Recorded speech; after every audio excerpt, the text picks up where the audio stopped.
Well, hello again. You have reached the Successful Home Inspection Podcast. I am Preston Sandlin, and I'm here to help you with your home inspection business. And we're also here to help improve the home inspection industry at large. We've got a couple of things special planned for you today, so sit back, turn up the volume, and get ready. Thanks.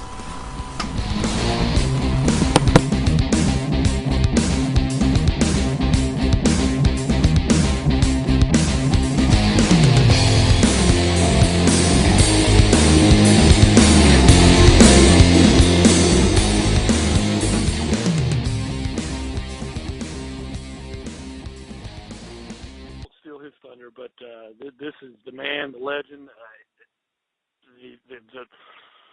When I got into this business, this was the guy. Well, he's still a guy that I have been following, looking up to, and trying to emulate.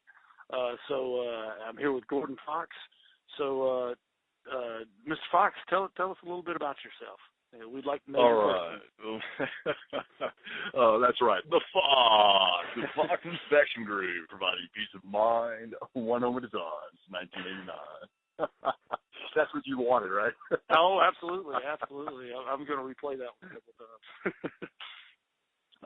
Tell us a little bit about you.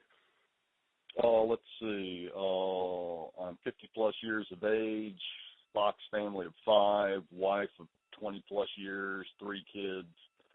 So this is the year, 2014, almost 2015. So I've got daughters 16 and 14 and a son 10. Running a multi-inspector firm, $2 million plus annual gross revenue. Awesome. Well, tell us, Gordon, not many of us grew up wanting to be a home inspector. I don't even think that when I was in elementary school, I don't even think that profession existed. I know I always wanted to be a pilot or an artist. And so tell me, how did you become a home inspector? Well, I was always, from a young age, wanted to be an electrical engineer. And so I was up at UT, but I also worked construction, worked rental property repair, sheetrock repair, home handyman, that kind of stuff. And I always had a high appreciation of those who put themselves through college. I noticed that those were the guys that were successful. So basically that's the route I was taking. And what I found was after a bunch of years I was I was working more than I was studying.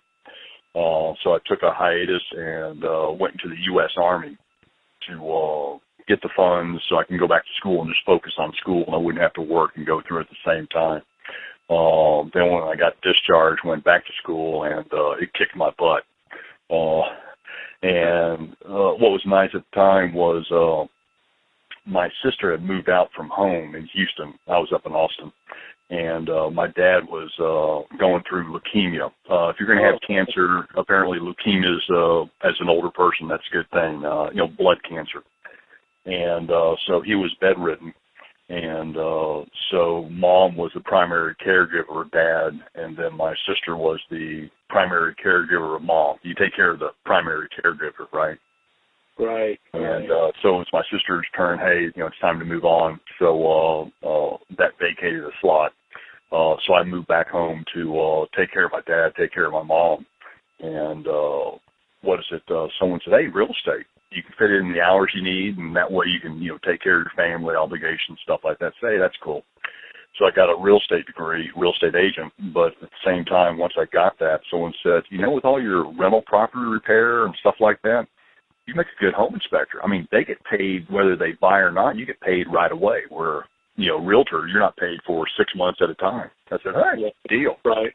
So right after getting my real estate license, I got my home inspector license, and I just fell into it. It was just a natural progression because I like homes, and I like all the putzing around stuff that come with it. And so I was able to take my knowledge and become a home inspector.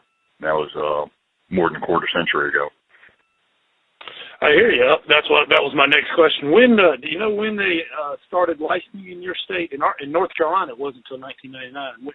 When was it in Texas? Do you remember?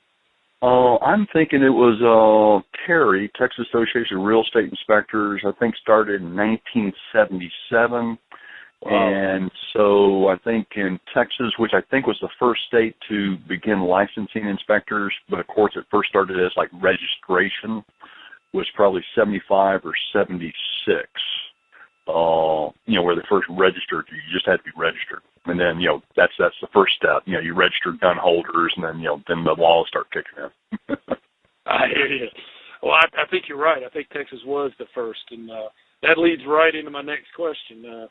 How long have you been doing inspections, and tell me about the changes you've seen, because obviously you've seen a few. Yeah, so I actually got my license in 1988, October of 88, but that didn't rhyme with my tagline, providing peace of mind at one home at a time in 1988. Let me lie about that. Right? It just didn't work, so I went ahead and shaved a year off my official license there. So 89, and that was back when there was no, I forget, you had to be registered, maybe take some classes. I forgotten what it was, but it was like NCR paper in triplicate, you're handwriting them down, photographs. I was high tech back then when I had a Polaroid camera. Oh, I had that too. We take a picture or something, but it had to be something significant because it was a picture that developed right there. It was $1 per picture because it was like $10 for that little cartridge that had 10 pictures. So yeah, bingo. Yeah, you're exactly. It was $1 a picture, and because I used a lot of it or some of it or something, I got in a program that they had some guarantee. If you took a bad picture, you could send it back to us and get credit towards buying some more. So I'd take a couple pictures and show them to the client, and I'd send them back. Oh man, you know what I did, Gordon? I would take the picture, and the Polaroid, it was like that one step, and it had the little space down at the bottom, and I would number it. So then I would say, the leaky faucet, see picture 2, and then I would have the Polaroid with number 2. And you know what? The actual inspections were like you were talking about. They were triple carbon. So, you did the inspection right there. You wrote it, 1 copy for the realtor, 1 copy for the client, 1 copy for you. I mean, we've come a long way, but actually it was kind of simple. There is some simplicity that I missed, but I guess you did something similar there. Polaroid. Yeah, but you had to hand print the stuff. It was illegible, very unprofessional. It's sort of like in the medical profession, bloodletting on the patient to cure them. Get rid of the demons, right? That's right. So much better. Now it's all digital. I remember I used to print up inspection reports and mail them to clients. Wow. And so that was a lot of paper, a lot of ink, a lot of postage. It took time. So I was one of the first to go green. And, hey, I'll email it to you. Well, back then, a lot of people didn't have email. And so I'd fax it to them. And then, that was, fax. They were doing thermal paper. And then, pictures wouldn't come out. It'd just be a big black blob. Oh, well, let me email it to you. Yeah. Wow. That is take us back. You were high tech at the time. Right after you finished listening to the 8-track, you would fax the. Yep, I went to cassette tape, and then the CDs, DVDs. So yeah, it's I think there's still probably 1 or 2 in the marketplace that are still handwriting their reports. And I think individuals that don't try to pursue their craft, just like you wouldn't want to be treated by a doctor who got licensed, 25 years ago, but hasn't learned anything new. Right. Home buyers don't want to. We've gotten to the age of specialization that we're no longer jack of all trades individual. We're not a farmer who sews our own clothes and builds our own house. Now there's there's a book entitled The Wealth of Nations, I think. And as you become more fluent, then you become specialized in what you do. And as you become specialized in that, you make more money. And by that way, hey, I'm not going to grow my own crops anymore. I'm going to free myself from agrarian society, let someone else do it who does it better and cheaper, and I'm going to be, this is my profession, a blacksmith. And then as a home inspector, a lot of my clients are the type that I want someone good because I can't do it myself, even though I'm handy at the house, or my father-in-law is handy and he volunteered to come over and take a look, or my buddy's a contractor will come over and inspect the house. Now we're in the age of, whether we like it or not, of specialization. And you don't take your iron to the or your toaster oven to the repair. Remember, they had repair shops to repair your toaster oven or your toaster and stuff. Now it's much cheaper just to buy a new one, just replace Absolutely. it. And just economies of scale. So I'm exactly with you. And you make more money doing what you do and trading for the things that somebody else is better at producing. And I think there's some good and there's some bad. I think, pretty soon the next generation, I'm sure your dad and my dad taught us how to change the oil in our car, but I got a feeling my kids aren't going to, they're going to know how to take it to Jiffy Lube. Yeah, my daughter, 16, she's already changed car tire 3 or 4 times, just practice, knows how to check the tire pressure, check the oil, and those kind of things, just the basic maintenance, because there's certain things you want to be able to do. But then the rest, who needs to do, I used to do my front end brakes way back when as a kid. Well, right now my time value is so much so it's much cheaper for me to go and get it done right in a shorter amount of time, and I can make more money doing, I don't mow my own yard. Right. And I remember when we bought this house, 20 plus years ago, I mowed the yard for a little bit. I said, this is a waste of my time. I'll spend 3 hours out here and it'll look pristine. I used to love it, right? Edge it and do all that kind of stuff and look just great. But then 2 days later, it's like, ooh, the haircut doesn't look as good. And real soon I determined this is not the best use of my time. So my wife took it over. Right. And my job was to get her cool water about halfway through. That was my job, to run out to give her cold water because she was doing it for exercise. And I said, I'm not doing this. I got better things to do. And then a couple times I missed my cue to bring her out cold water and incurred the wrath of Leslie. So now we got some guy who does our yard for $30, and because she took her. Yeah, and she finally realized that it wasn't worth her time either. I hear you. Well, speaking of that, that's a good lead into my next question, Gordon. And initially you're a one-man shop, and that's great. I know there's probably going to be a lot of guys listening to this in a one-man shop, and there's absolutely nothing wrong with that. But I know that at some point, you started hiring people, and I'm pretty sure you probably don't actually do. I'm sure you could, but using the highest best use of your time at this point in because I know you have multiple inspectors. So my question is, how many inspectors do you have? How many home inspectors do you have now? 12 to 15. Then I've got a couple termite guys, and I've got an AC guy, and I'm looking for a pool guy. Nice. Was it hard to hire the first one? I know there's probably control issues. Take us back to that moment when you hired that first person. Tell us, what was that like? Right. This was probably a dozen plus years ago, and I was fat and happy. Basically, I was booked a week out, charging my rates, 500 plus, working when I wanted, how I wanted. I could, qualify my jobs. Didn't have to take whatever, phone rang, I'd take it, even though it was a crappy house or far away.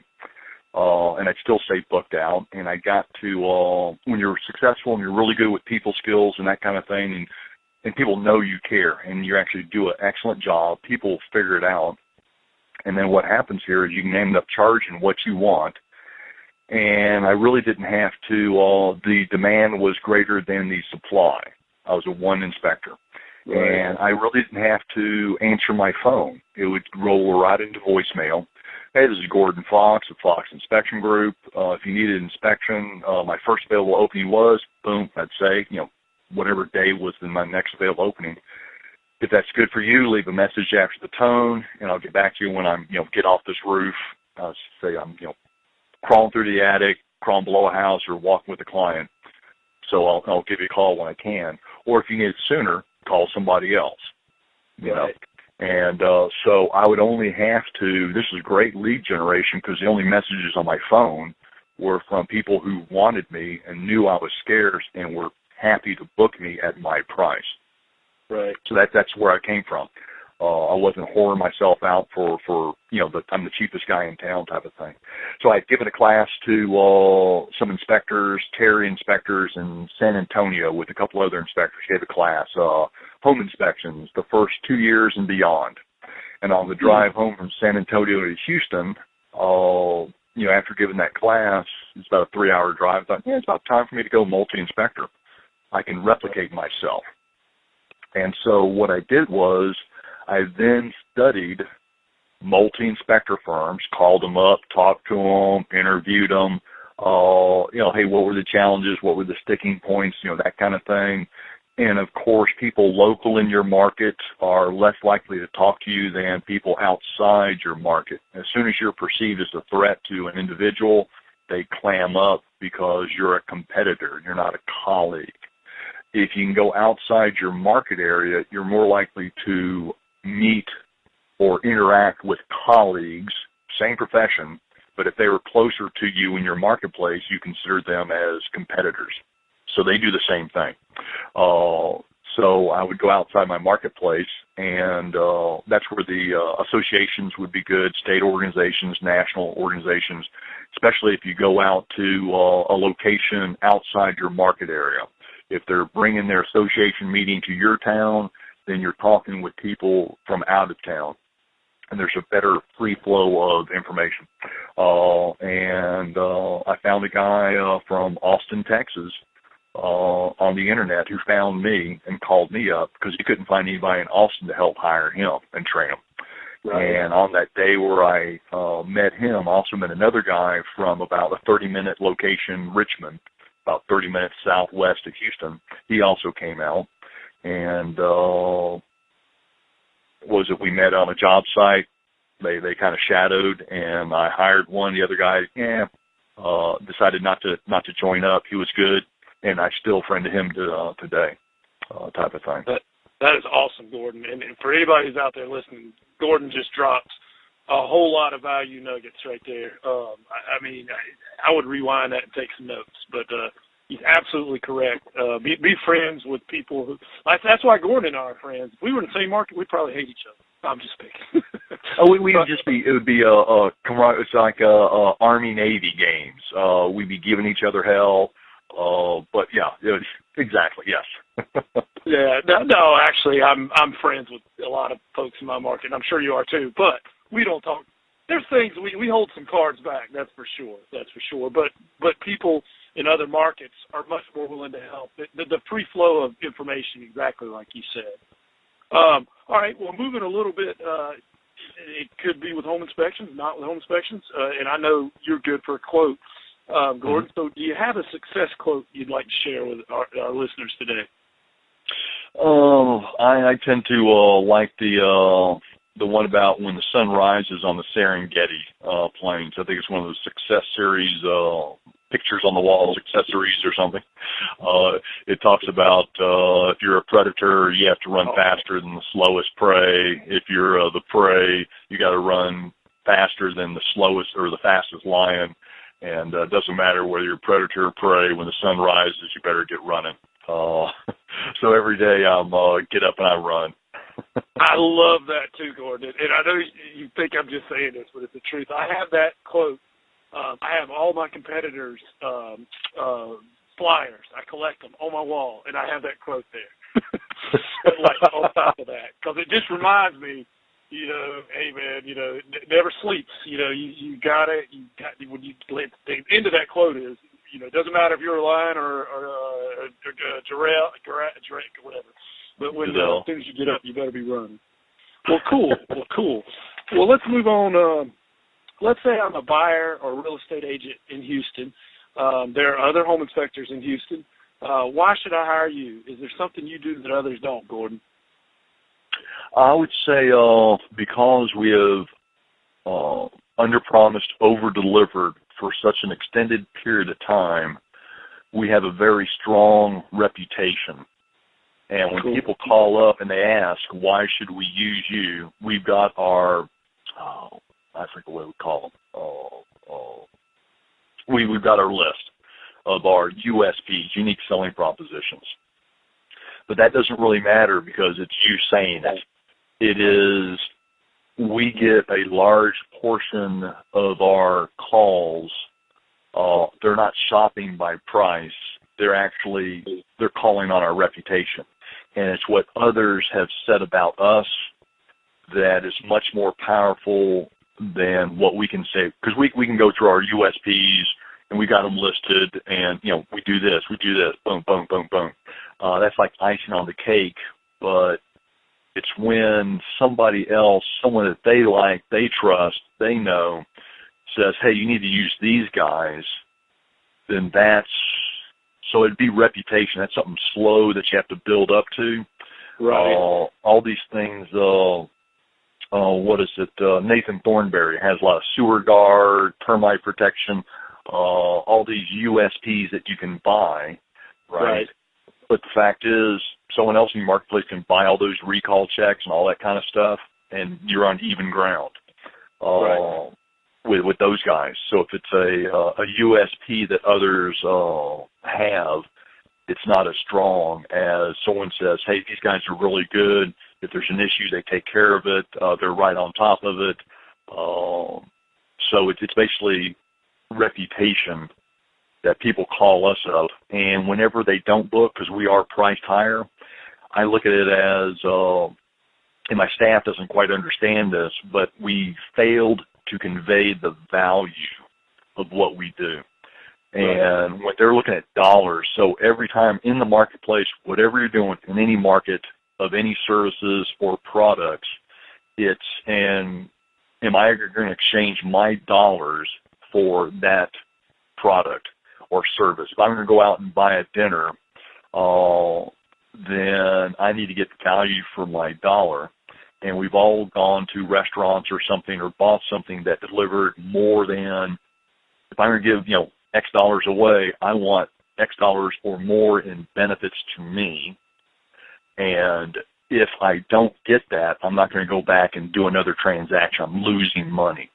And so what has to happen here is, like computers today, what you buy now is much cheaper than you bought last year, and it does more. There's the Murphy Law, or whatever that law is, of it doubles every couple of years, whatever that is. You have to be able to provide continual added value to your services. If you stand still, then you can only compete on price. But if you're constantly improving your level of service and what you offer, then you can charge more or at least maintain your price position. Absolutely. Gordon just dropped a whole bunch more value nuggets. You want to compete on value, not price, because that price is a race to the bottom. I mean, you don't want to be smart. Well, I'm going to change gears here just for a second, Gordon. What do you do in your spare time? Of course, I know probably if you're like me, you're like, I don't have spare time. I work all the time. But I know you've got a wife and beautiful family, so you got to do something. What do the foxes do in their spare time? Basically, I read. In my spare time, I continue to look for ways to improve. When you distill my ethos, it's continual self-improvement. I'm always looking at how can I do it better, what can I learn to do better in my business, in my personal life, spirituality, my finances and stuff. So I read like 30 minutes a day, different varying books, scouting with my son Levi. With my girls, I have to be there when they're ready and receptive, because they'll be sitting there looking at their iDevices and stuff, and it's when they come up and talk to you, then you have to fully engage them. If you try to engage them while they're Skyping or whatever they're doing with their friends, you're competing against something you can't compete with. You're exactly. You're speaking my daily life right now. Right. So it's you have to be, when they come up to you and they're open and receptive, then you have to shut things down, and you have to compartmentalize your business or your other activities such that when those opportunities come up, you're available for them. You can't just say, okay, you drop what you're doing because I want to pay attention to you. That doesn't work. They're not on the same wavelength. So as the older parent, I have to be aware, cognizant, and that's why I get up early to work on my business, so that in family time and other stuff, I'm not really thinking about the business. I'm present in the moment. I don't multitask very well, never did, never liked it. I don't do drugs to manage my anxiety or anything like that, because I don't have that. Because a lot of people try to do a whole bunch of stuff. They're thinking about a whole bunch of different things. I don't. So I read some, do the scout stuff, Houston Livestock Show and Rodeo, Armed Forces Appreciation Committee, giving back. But I'm just constantly looking for ways to improve everything I do. I'm never satisfied with what I do. What I did 6 months ago won't suffice for what I do now.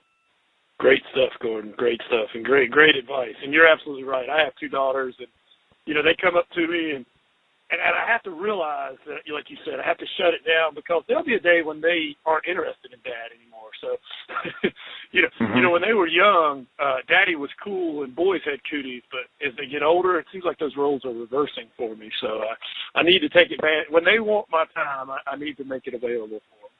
But yes, absolutely. Tell us something people don't know about you. Oh, what they don't know about me. I guess I'm a Jew.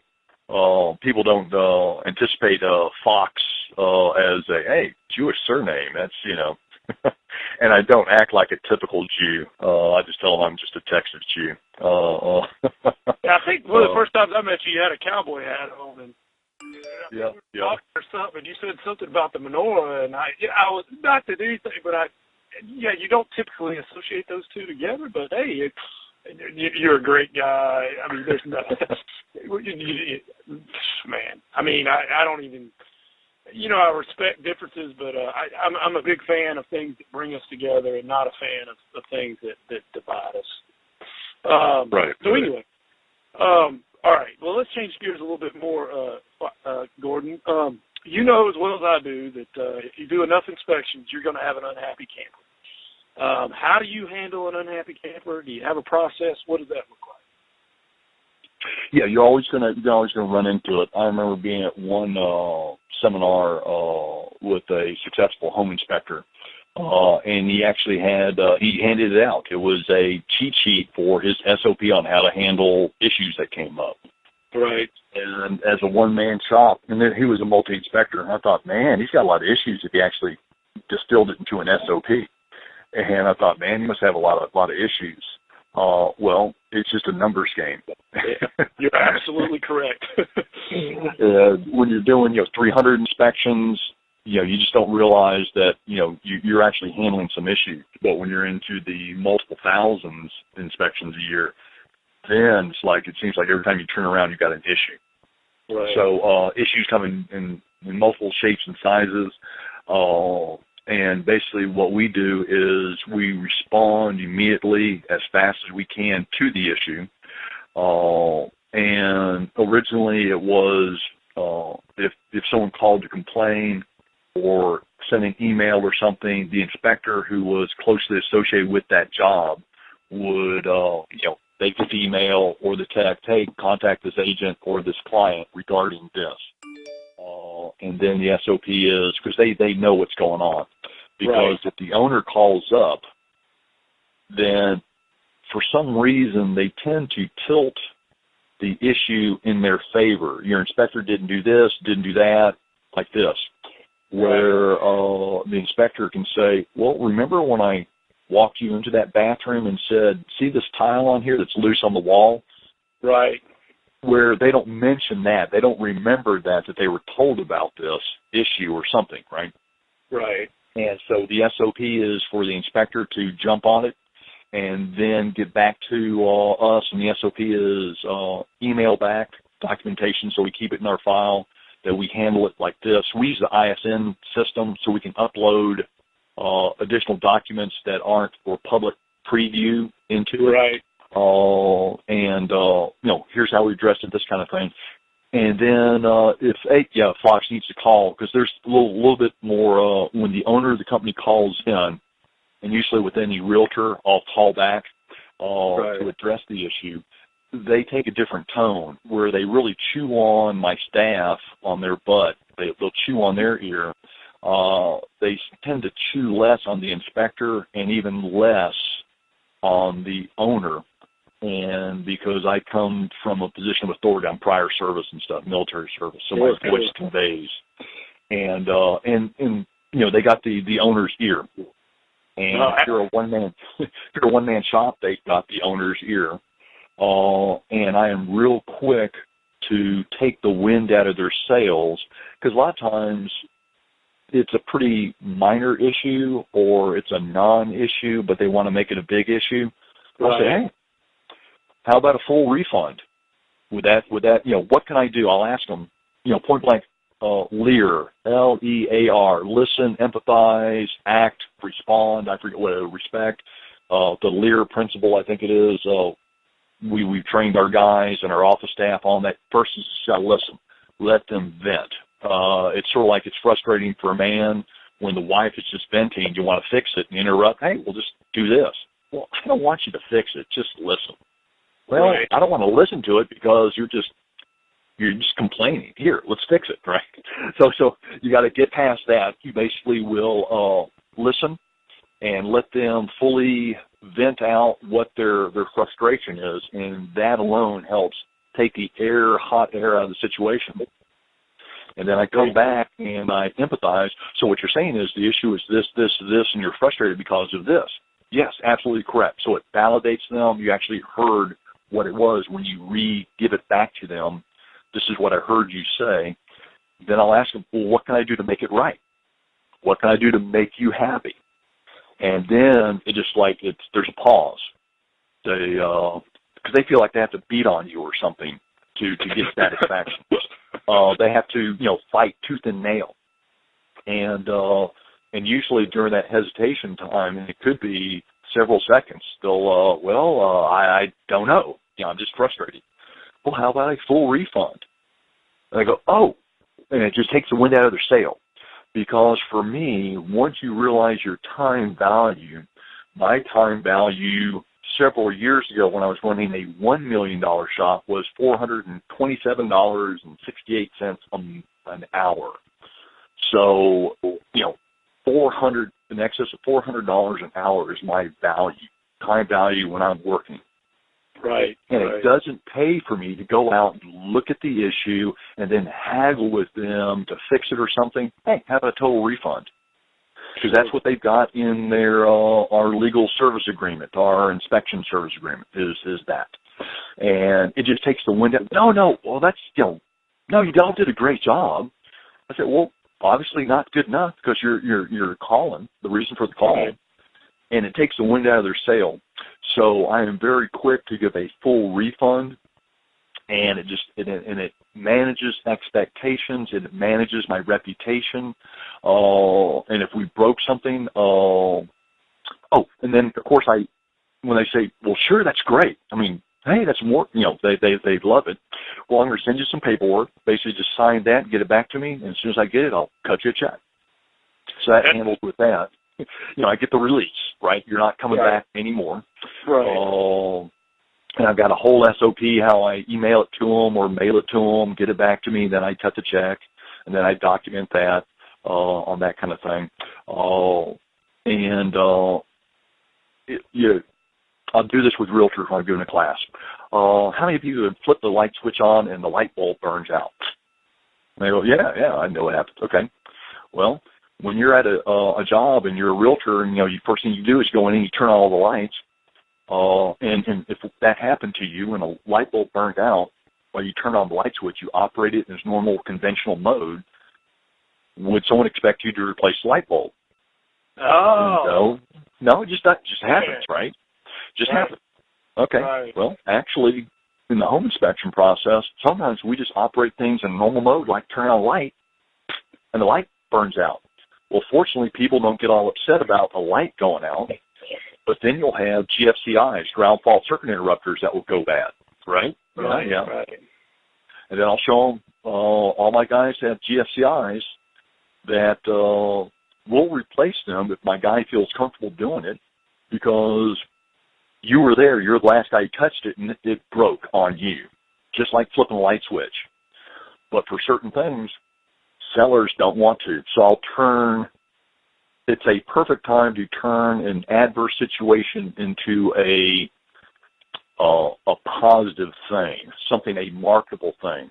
Hey, Fox takes care of issues that come up, even when it's not his fault. Right. That is excellent stuff, Gordon. I'm sitting here taking notes myself. Can I steal that light bulb example from you? Sure, because it actually puts into perspective. I've had it, how many of y'all have flushed a commode, and all of a sudden the sucker starts leaking water? The water hose, the refill little hose pops up and shoots water everywhere. Right. Or something fails while you test it in normal mode. It was fine till that inspector messed with it. Yeah. And so we turn those into good marketing scenarios. Excellent stuff, Gordon. I am taking notes. And everybody who's listening, I would recommend you rewind this, back it up, whatever you got to do, and play that one again a couple of times.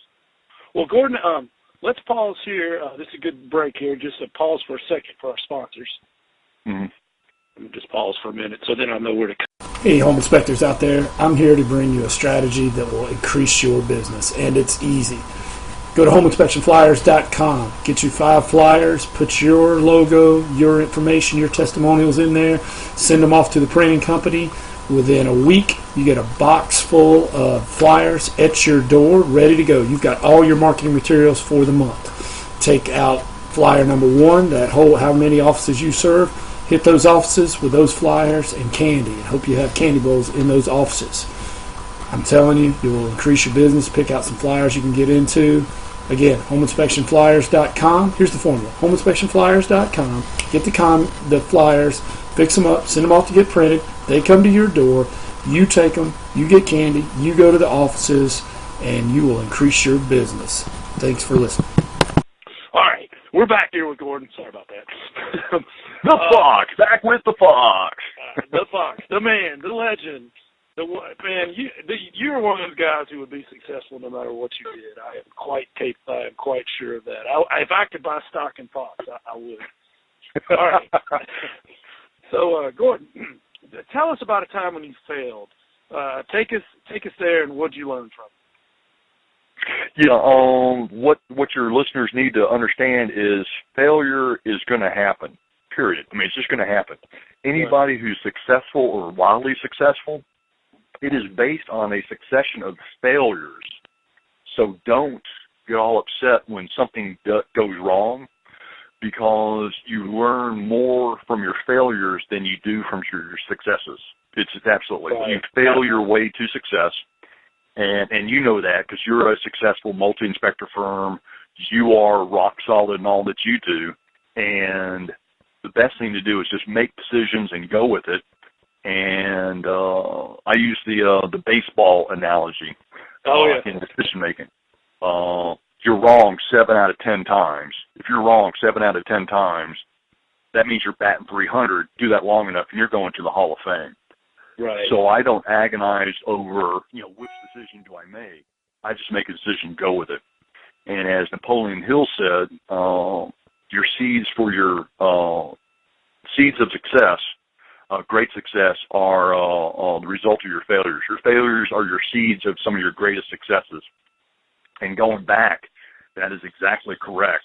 That some of my biggest failures have led to my greatest successes because you learn more. In the military, we had After Actions Review, AARs.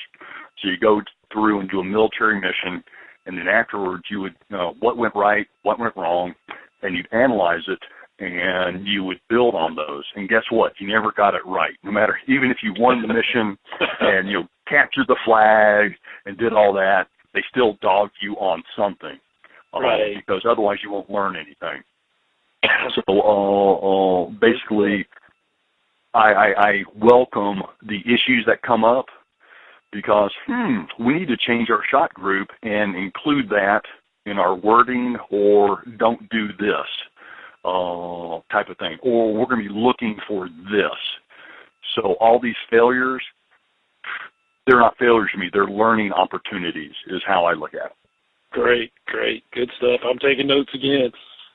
Now, Gordon, on the other end of the spectrum, do you have an I made it moment, or a moment where you said, I've come a long way? I do that almost daily. I relish success is the journey, and I don't think there's any, because I am continually looking for self-improvement, always looking for self-improvement. It's in the journey, because you never arrive, never victorious. And I when I can pull tap water out of my faucet and drink it, I know there's a large portion of the world population that can't do that. When I'm able to go to the bathroom and flush and make it disappear, a large portion can't do that. Right. Hold on a second.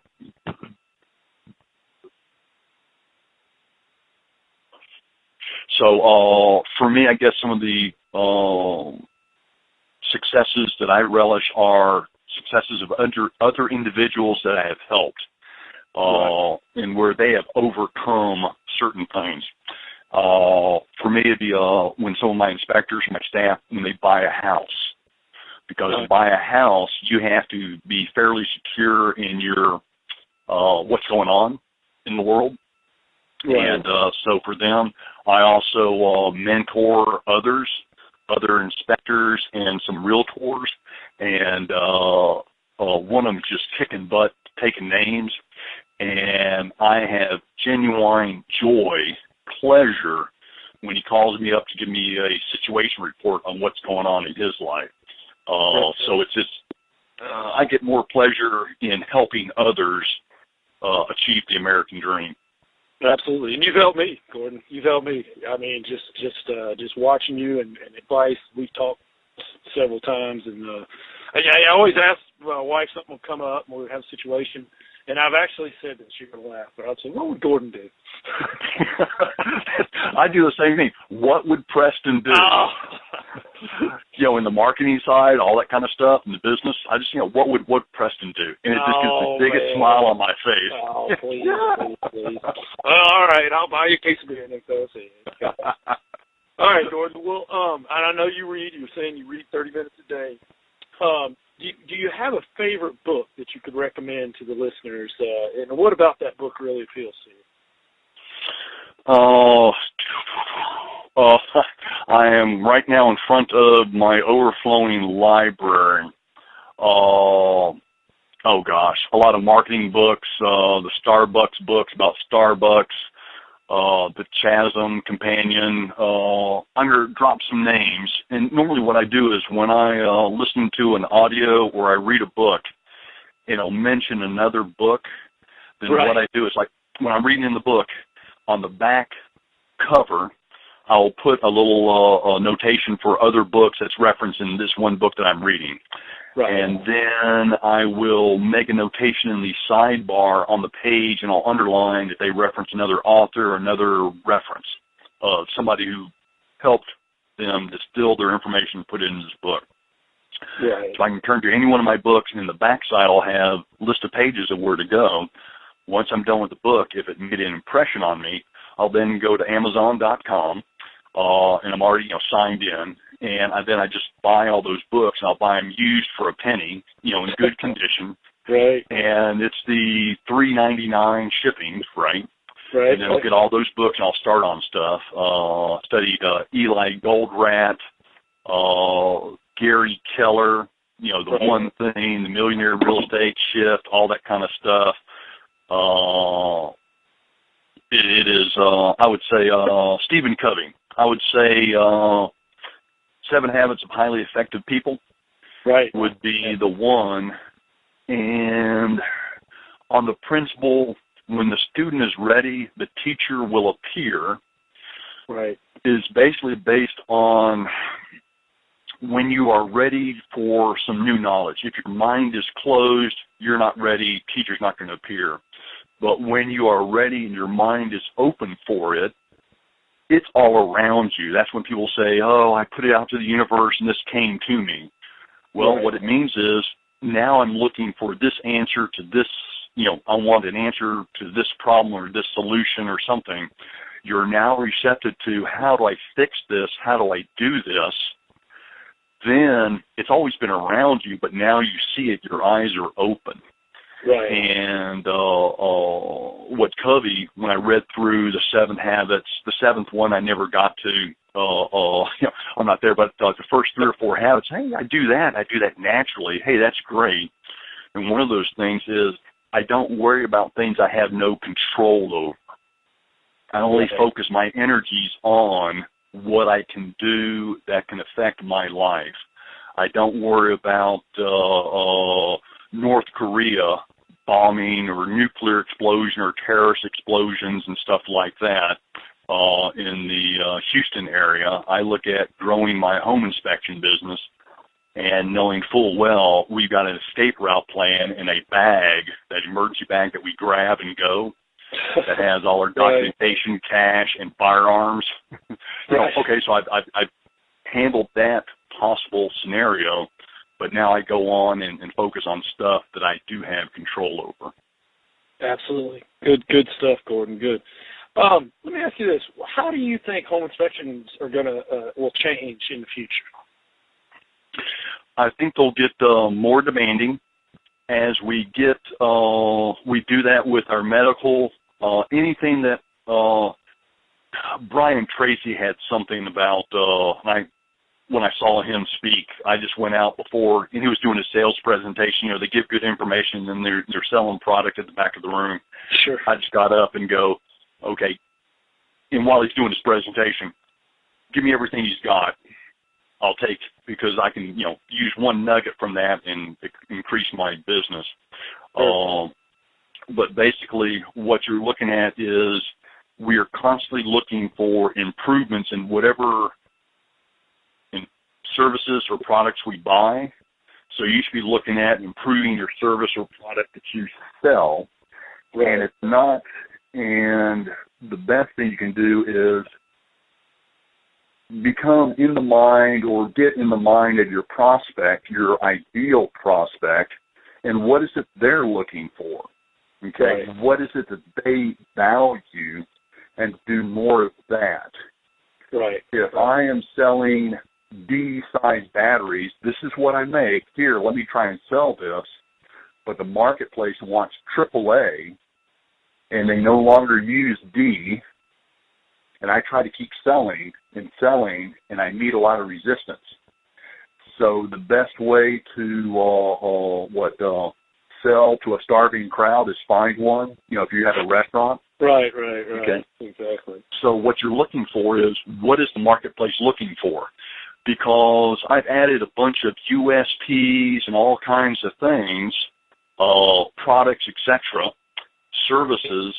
But then when I distilled it, it really comes down to a small handful of key core competencies they're looking for. Sure. And though I add all these other kinds of things to it, they don't value them. And if it costs me money, if I'm paying for an ancillary service to give to them, but they don't value it, then why should I be offering that and taking my time to try and be good at that? The Pareto principle, 20-80 rule, 20% of your actions deliver 80% of your results. Focus on the 20% that our clients want, okay? Right. The services they want, and they want competency. Okay? Absolutely. And so give them that, and don't worry about trying to give them 100 different things. Do they value that? Are they willing to pay for that? And I've actually done the calculations, and I ask them the questions, what are you looking for in a home inspection? And I get that from the realtors and the home buyers, and that's so I give them more of what they want, not what I have to sell. And so that requires me to a higher level of thinking. Don't try to sell what I have to offer. What do they want? And if I can offer them that, and the one thing I had to train my guys is, as a home inspector, you want to be booked a week out. Right. It's just, I want to book a business a week out. I want to be secure in knowledge. And if something cancels, I can fill it in real quick. Well, that's not what the market wants. The market wants real-time response. They want the inspection when? As soon as possible. Right. Yesterday. So you're booked. I used to think for the long time, hey, I'm set pretty. I'm booked a week out, stuff like that. I could have been charging higher rates. Right. Because, they want to get it within like 72 hours. Sure. So my main focus is the capacity to do inspections quickly for our clients. Absolutely. You're dead on it. You're dead on it, Gordon. Well, Gordon, I know the answer to this because I know your numbers and whatnot, but let me go ahead with the question. First of all, I want to ask if you've ever been thrown under the bus by a contractor, which I know you have. What bothers me is contractors who come out and they'll use fear, whether it be the mold guy, the HVAC guy. I know you actually do HVAC now. They use it to sell the buyer something they may or may not need. Sometimes a lot of times the inspector gets caught up in this because they always say, you know what I'm getting ready to say, your inspector. Can you have this house inspected? Yeah, your inspector should have caught that. It seems as more and more liability is being put on the inspectors. Other professions have a strong lobby, to put it off of them and put it on somebody else. And it bothers me that we don't have a lobby, and I think we're just the one. Maybe that's just my personal opinion. But do you have any ideas on this, or can you speak on this? What's your opinion of that? Sure. Joe Ferry, attorney extraordinaire, he calls it underbussing. Good term. Underbus. They throw you under the bus. And we've all been there. They all do it.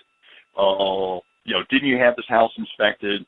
A lot of it is they'll get a home warranty. And for those that are in the business, they know that the only people that they send out on home warranty calls is the lowest of the low, the bottom feeders, the ones that are trying to fill their schedule with this. And the contractors use that as lead generation to sell other services. Sure. And basically what they do is they get there and, oh, yeah, we can take care of that, but we have to fix all these other things to be in code compliance, so I can't touch it. Your decking to your attic to the HVAC system is not right, and I can't go up there, my liability reasons. So we have to deck it out. We have to do this. We have to put in electrical disconnect, all at 5 times the going rate. Then we can fix your little issue here for the $60 service fault. So they all do it. They're not going to stop. Okay, right. So basically address it. And if you understand how the human mind works, we tend to interpret things to our advantage. Very seldom do we interpret actions of those around us or events when we're conveying to somebody else the story. Have you ever been there at dinner with some friends and your wife is recounting a story or someone else, let me take the wife out, sorry, and your friend, you're both there, experienced the same thing, you're both at the corner, you both saw the accident, but you have different perceptions of what happened, okay? Right. We tend to interpret the perception is our reality, and our reality is based on what's good for us. So I've actually had it where the client will say, my contractor said this, this, and this, and you should have caught this. When in fact, the contractor never said that. It's basically we're listening to the client who says somebody else told her that, you screwed up, when in fact that might not be anywhere near the case. Right. Where the contractor did not underbus us to the extent that our client is now, because they feel they have to really throw the kitchen sink at you to get you to take care of these things. That's right. So I take it with a grain of salt, and we will never have a strong lobby. You can't get a bunch of inspectors. We're a bunch of knuckle-dragging Neanderthals with a bunch of big egos, and generally home inspectors as a general rule are unsophisticated, ex-tradesmen, lacking people skills or higher level of cognitive thinking. So we're not going to have a good lobby to protect us from that. We have to individually do damage control ourselves. It is very common for inspectors to go off the deep end and start fighting some battles, and I choose not to engage in that because it's non-productive. I look at how I can best serve my clients, what services they need, and when issues arise, I just deal with them directly with the client. That's excellent, Gordon, and that really leads into my next question, and I got a feeling there's no way to really fix this either, but my next question, I'm bothered by this, is when you go on these home inspector forums, there are some really good people on there, and there's some really, and they're great sources where people can help each other, and there's great people on there giving advice. But unfortunately, there's also some egos you see. It just seems like if you're on that forum long enough, you get some egos, or as you say, knuckle dragging, that just want to beat their chest and tell you, how great and how certified they are and how stupid you are, and it doesn't serve any of us. It makes us look terrible as a profession. And what's your opinion on it? Is there any way to? And that's what I'm hoping this podcast does. We're all positive here. If you're gonna throw the mud, go somewhere else. Don't listen. I don't want the knuckle draggers.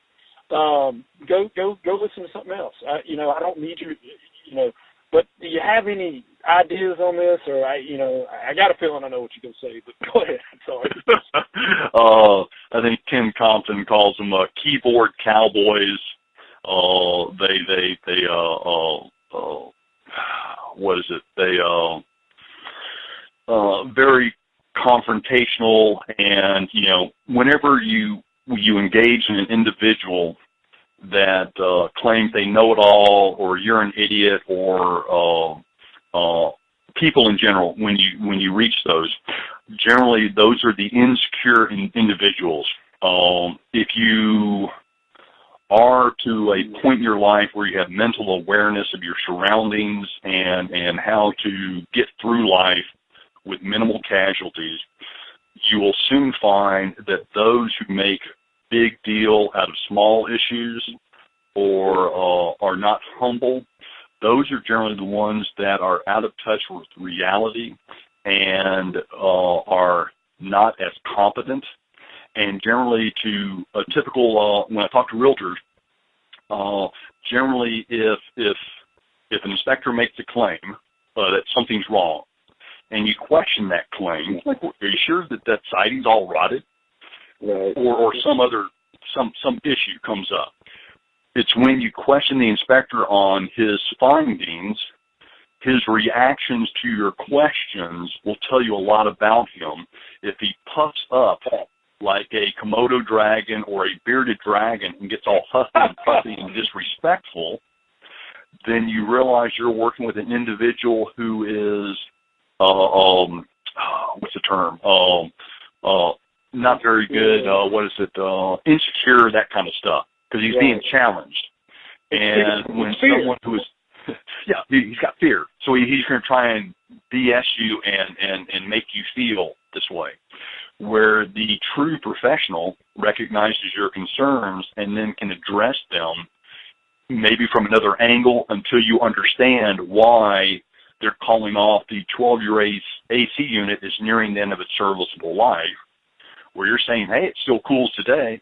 Yes, you're right, it still cools today, but it's only 72 degrees. There's no heat load on this, and this is an older system. You see this, this, and this. This tends to show that this is like a 12-year-old car. Yes, it's still running down the road, but you should anticipate further costs to this. And then you get to the point where economic obsolescence, it's actually better to replace the entire system. Right. Where when you challenge someone who is insecure and can't explain these things, and they tend to puff up, how dare you question my abilities. I am, for those my military service is infantry, United States Army infantry. Texas Army National Guard, 19 Delta Cavalry Scout, the forward eyes and ears of large battalion-sized elements, and also a tank platoon leader, basically all combat arms. I am trained to engage the enemy and neutralize them in the most cost-effective, very quick, very violent action to minimize collateral damage. So I'm trained in that. But it wastes valuable resources. Pick your battles. And I choose to not engage in these forums where the individuals are expounding all these things. Right. If people don't add to, your mother-in-law will always give you advice on how to do things. Your brother-in-law, all these other people who have no basis in, have no successes, no notches on the gun belt of what you're trying to achieve. Do you even factor in their opinions on these? And basically for people who tell me how to market my business, if they're not putting money in my bank account, their opinions don't matter. With you, if I want to learn how to be physically fit and cut and ripped, who would I value? Preston Sandlin or Jabba the Hutt? So, okay, right? So different people, I go for different. I value their input, but it's based on their track record. Right. And what you'll find is a lot of these keyboard cowboys who are out there, they're one-man shops that are barely making it and have ostracized themselves from the marketplace. And I personally like to make a lot of money. And as Zig Ziglar says, you can have everything you ever want if you give enough people what they want. And I give them a high level of service, and they reward me financially. So basically, I will just ignore. I choose not to engage in practices that are just ego-driven, beating the chest, and upfront confrontational in nature. I just shrink away from that. I don't need that. I'm trained for combat. I choose not to engage those activities which just waste energy. I hear you. That is great information, and I'm with you. Unfortunately, I have, took things personally when I shouldn't, just walk away from it. But I'm learning. I'm following the thoughts. All right. Now, my next question is, and we're starting to wind down here. Now, keep in mind, this is a clean show. I told iTunes it was clean. What is the craziest, wildest, weirdest thing you've found on a home inspection? So if it was one of those things, go to the second craziest. You'll always find those homeowner repairs. I've seen recessed can lights that were literally coffee cans with the base of those light bulbs put in there. We found the guns. We found the cash. The gold coins. Basically, the people were moving, and we found a cache up in the attic of a bunch of gold coins. It was probably a couple pounds worth. And so I brought them out of the attic, and the sellers were there. I said, "Are these yours?" And I put them down. He goes, "Oh, thank you. I would have totally forgot." Yeah, here you go.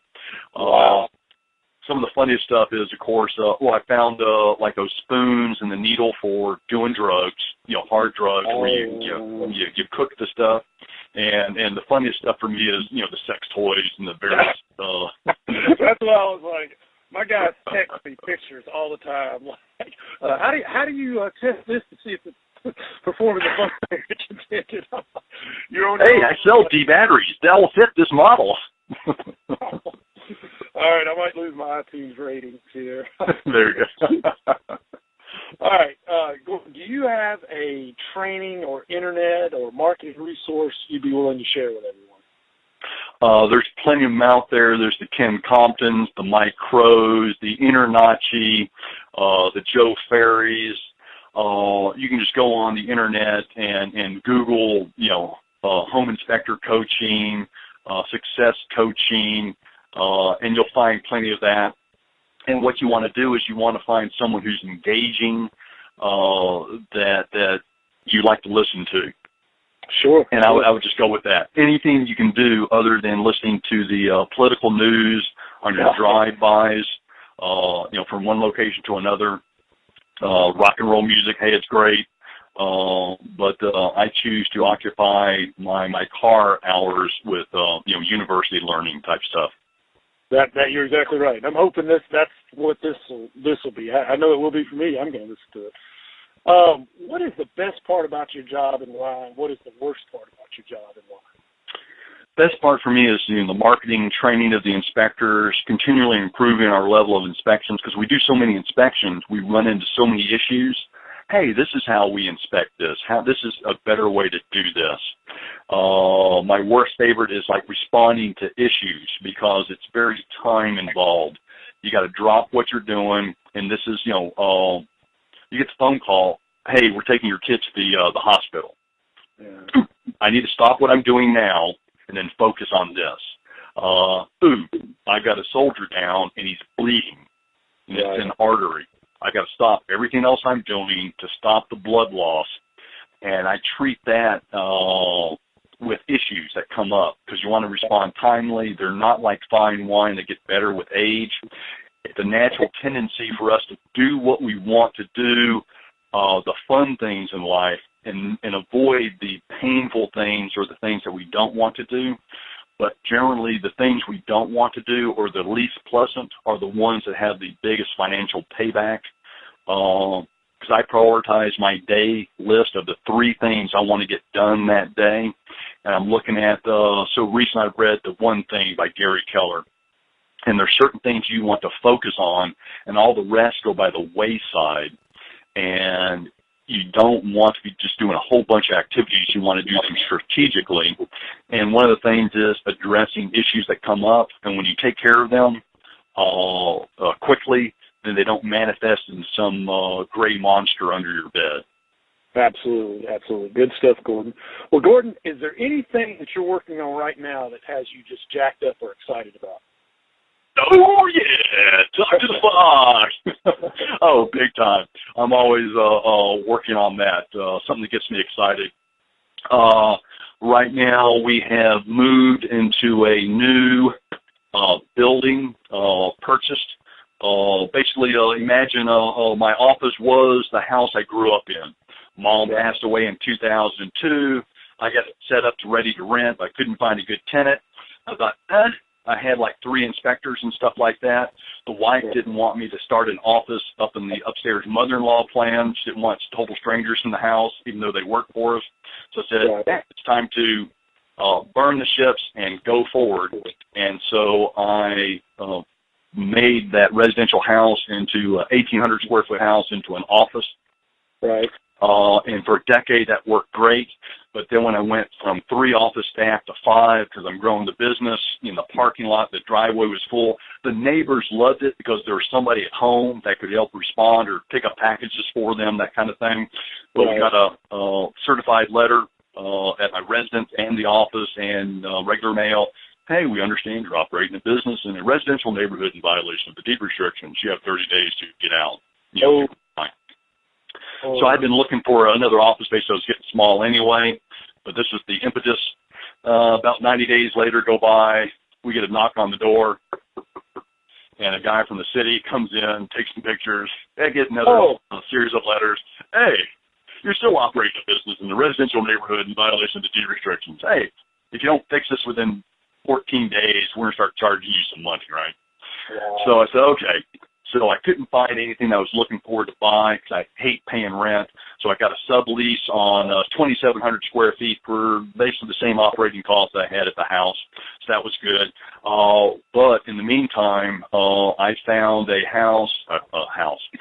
building, 10,000 square foot building on a 30,000 square foot lot, which has 20,000 square feet of concrete parking lot.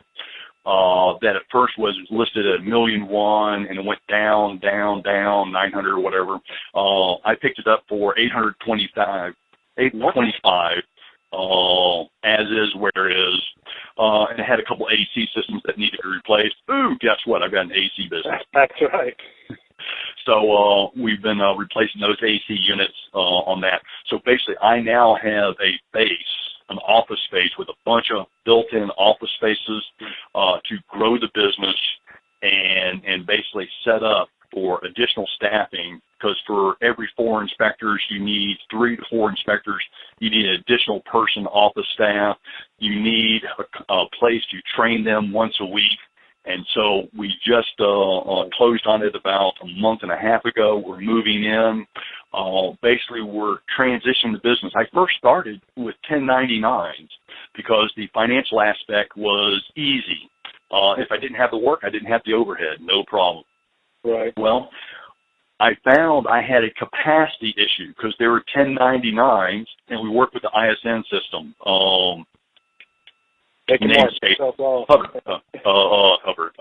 Dan Huber.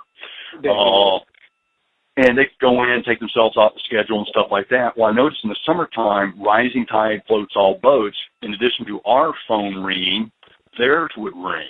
Right. We were always booked, even though we had like 10 or a dozen inspectors, we'd be booked a week out because they'd be taking themselves off the 1099s. I then brought in some W-2s and brought them online. I noticed my capacity went up.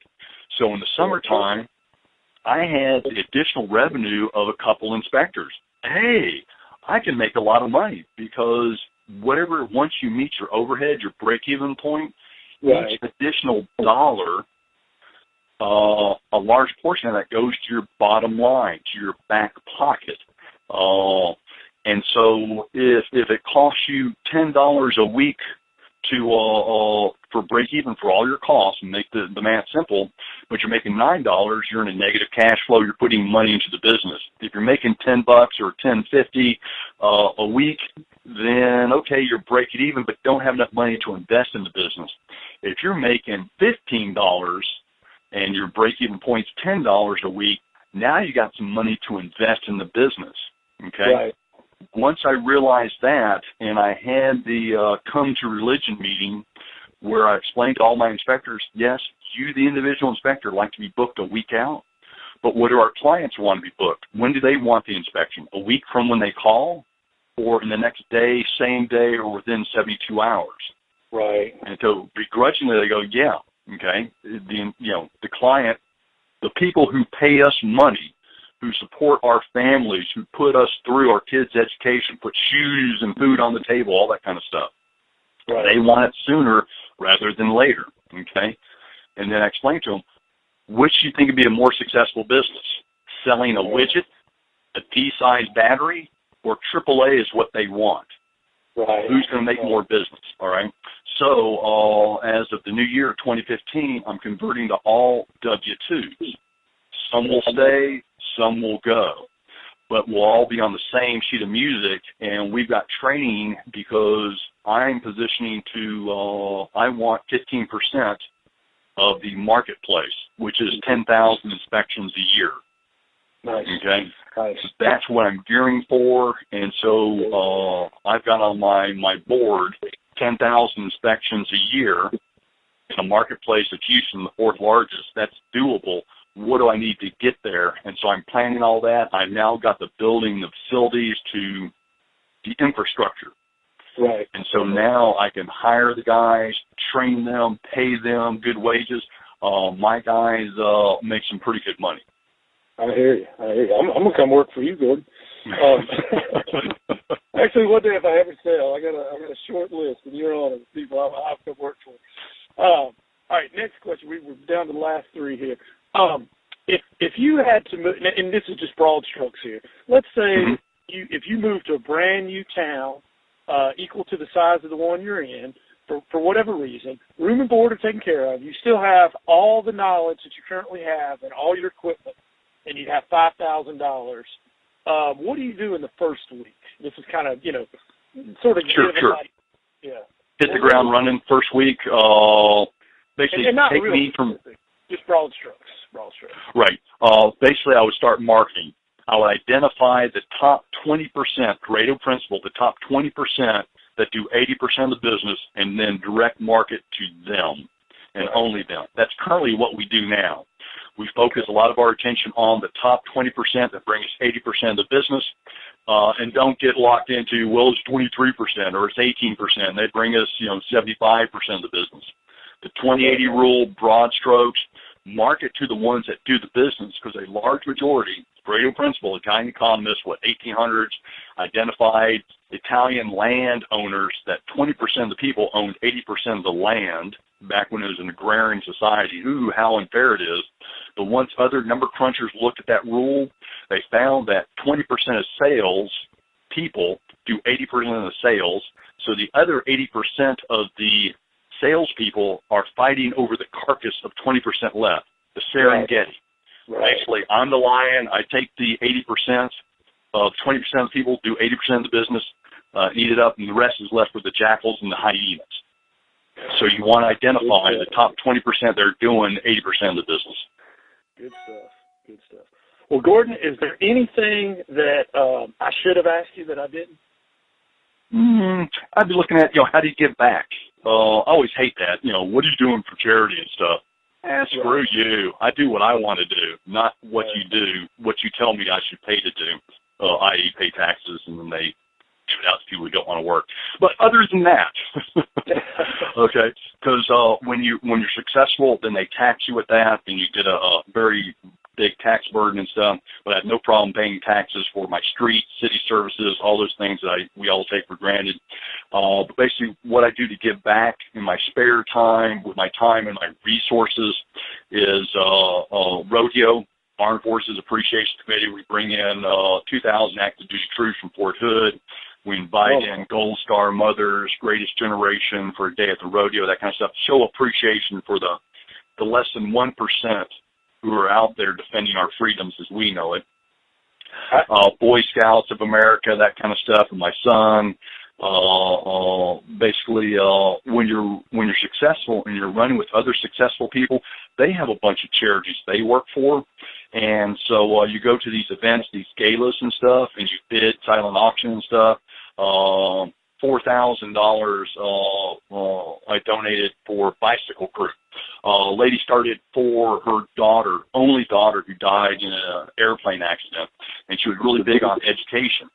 And so instead of like these bicycles they give to poor, disadvantaged kids at Christmas, they do the same thing, but it's to kids who have gotten straight A's or on the honor roll of these disadvantaged schools. So basically it is not just giving away, bikes or toys for tots for kids. This was, we're going to give away bikes, and they've been doing it for like a decade plus, and they give it away to kids who do good in school. And then they do it in front of the rest of the school kids who, I didn't do so good, I'm not getting a bike, but he did. I'm going to do it next year. So I like that kind of stuff. The breast cancer awareness. I know you dress all your guys in pink during October. But, I'll buy a table. You'll do that kind of stuff, right? I help out with that. It's hard to get, I got a lot of good old boys working for me, and getting those pink shirts was a little, that was a hard sell the first time, but, I still do old school giving out the checks, and so I'm only giving checks to guys in pink shirts, so switched it up. Well, Gordon, you do some great stuff. I see your stuff on Facebook for the Armed Forces, and it's awesome. And my father was stationed in Fort Hood, by the way. He drove a tank. All right. Yeah, he was. We're there. Yeah, he was there. Right. He was in the same division that Elvis was in, but he was right after. Elvis was before him. But he said he spent his whole career in Fort Hood. He said everybody but 4 people got to go to Germany. But nothing wrong with Fort Hood. Fort Hood's great. I was stationed in Lee Barracks, where apparently Elvis was, 8th Really? Infantry Division. Yeah. Wow. Lee Barracks in Mainz. And apparently Elvis, I believe, stayed there during some of his time in the military. Oh, cool. Well, Gordon, we're about to wind up here. Is there any question?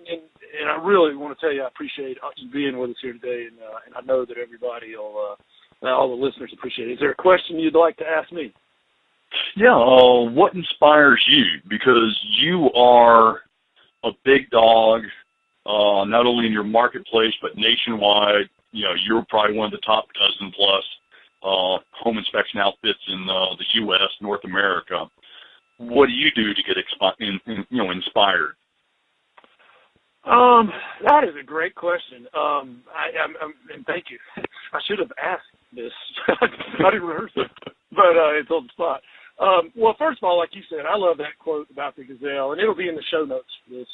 And I have that, sitting there with all my competition. So I see that, and I realize I can never rest, even when you feel like you just can never rest on your laurels, because there's always somebody out there, somebody younger.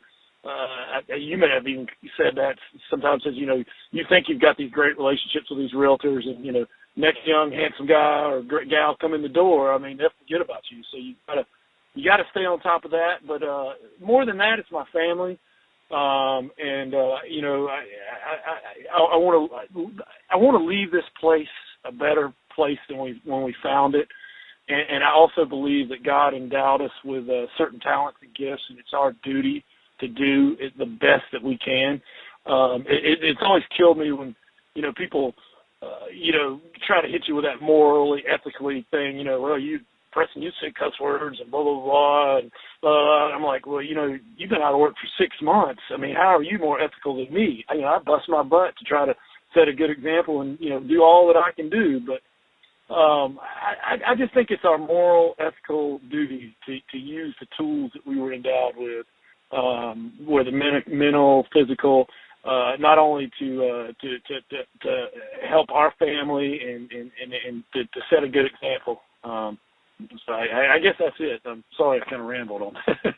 No, you're absolutely right. It's leave the world a better place. And what frustrates me the most is when I didn't do my best, or I don't feel like, or I could have done better. We can always do better. But you're actually right. It's we have an obligation, and for me, it's an obligation to my parents and to the greatest generation and all those people before us. Sure. That I enjoy the freedoms that I have now and the opportunities that are just limitless. That I enjoy. I'm standing on the shoulders of giants. So yes, that's the same thing. Yes, sir. Well, Gordon, it has been fantastic. This is awesome. I'm going to play this over and over, and I'll put a lot of the stuff in the show notes that they'll see. If people wanted to get in touch with you or know more about you, is there a way they can get in touch with you, Gordon? Sure, they can shoot me an email to my personal email, but guess what? I don't live and die by my emails. I've got over 900 in queue right now. But Gordon at foxinspectiongroup.com. That's GORDON at FOXINSPECTION group, GROUP.com, foxinspectiongroup.com. Sweet. Well, Gordon, thanks a lot. It has been a pleasure. All right. Thank you. Greatly appreciate what you're doing for the industry, Preston. Well, thanks, Gordon. Thank you. All right, I'll snip it there. But hey, Gordon, thanks, man. I'm sorry it went so long. Well, I think with a podcast, you're not trying to put it into a 1-hour CD like a 90-minute. No, it can be as long as you want. I just hope I didn't take up. I know it's Saturday and you want to be with your family. I just hope I didn't take up too much of your personal time. Levi woke up about half an hour ago, and he wanted me to come back to bed. It's like, hold on a second. I hear you. Well, I'll let you go, but I did want you to know I'll get this uploaded. But what I plan to do, if it's all right with you, I'm going to wait until I 10 shows in the queue, yes. And then I'm going to blow it out. I'm going to do paid advertising, the whole 9 yards, and push it. But everything I've read and researched said, if you really push it, you only got 1 or 2 shows, people listen to it and they want more, and they're ticked off. So you got to. But from there on, it'll be a weekly show. But I want to start with 10. So as soon as I get 10, and I'll send you the links and everything if you want to put it out. And is that okay with you? Yeah. And I think what you want to do is find out what your listeners want. Right. So if there's something you can put in there, hey, what are you looking for? What was, which show did you like best and why? Oh, cool, excellent. And because it might be because you want to sell what they want to buy. Right. And it might be it might lead you down where initially you're just doing home inspectors, but suddenly you might be doing internet marketing guys or financial guys or the Brian Tracy guys. That's kind of a long-term plan. That's what I want. Right, because you want to be like the interviewer, and that's what all those experts do. They just get on each other's shows, the obvious expert, right? Right, help each other out. And doing the same thing. And, you got to preload that stuff, and then suddenly now your day or a portion of your month is dedicated to, getting this stuff done. But you could do it where, like at the micro or 10 comps or Internatia, when you go out, hey, I'd like to interview. And sure. Most guys say, sure. And so they all want to get on the Preston Sandlin show. Right. Oh, I'm going to take my stuff when I go to the shows. I'm going to take my stuff with me and say, hey, can I get an interview? And I'm hoping they'll I'm hoping that it'll turn into something where they start coming to me, But anyway. How can I get on your show? Well, let me be on your show. Oh, I don't have a show. Oh, well, let me put you in line after these big shakers and movers. Oh, I have your own show. I hear you, Gordon. Hey, well, listen, cool. brother, thanks a lot. Enjoy your Saturday, and go.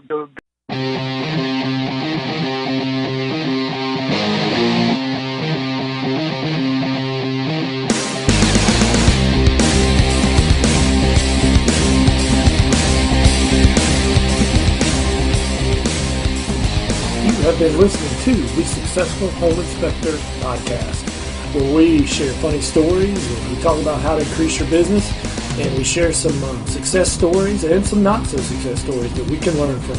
We're also here to share resources. You can find out more about today's show in show notes at the successfulhomeinspector.com.